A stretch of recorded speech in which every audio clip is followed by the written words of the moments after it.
7.6 شدت کے زلزلے نے کئی شہروں کو صفحہ ہستی سے مٹا دیا۔ اندوناک ثانیے میں 80,000 سے زائد افراد جاں بحق ہوئے۔ اس قیامت صغریٰ میں بلند و بالا عمارتیں مٹی کے ڈھیر میں تبدیل ہو گئیں۔ ہستی مسکراتی زندگی غم و الم کی تصویر بن گئی۔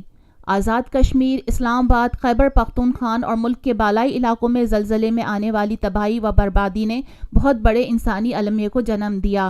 پاکستان کی تاریخ میں یہ ناقابل فراموش زلزلہ 8 اکتوبر 2005 کو صبح 8:50 پر آیا، جب آزاد کشمیر، اسلام آباد، ایبٹ آباد، خیبر پختونخوا اور ملک کے بالائی علاقوں پر قیامت ٹوٹ پڑی تھی۔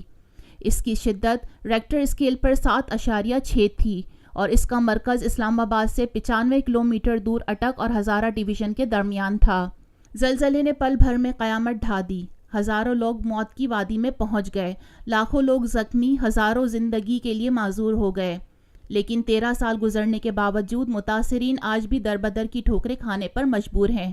بحالی کے لیے منظور کیے گئے 14,500 منصوبوں میں سے 4,000 تاحال تکمیل کے منتظر ہیں۔ کئی اسکول آج بھی تعمیر کے منتظر ہیں۔ خربوں روپے کے فنڈ جاری ہوئے لیکن متاثرین آج بھی دربدر پھر رہے ہیں۔ پاکستان میں پہلی مرتبہ حالات حاضرہ کے مختصر مگر جامع پروگرامز، خبروں، تبصروں کے علاوہ دیگر سماجی، تجارتی، ثقافتی، تفریحی، معلوماتی، مذہبی، تعلیمی، صحت اور بچوں کے پروگرامز صرف TNN TV پر۔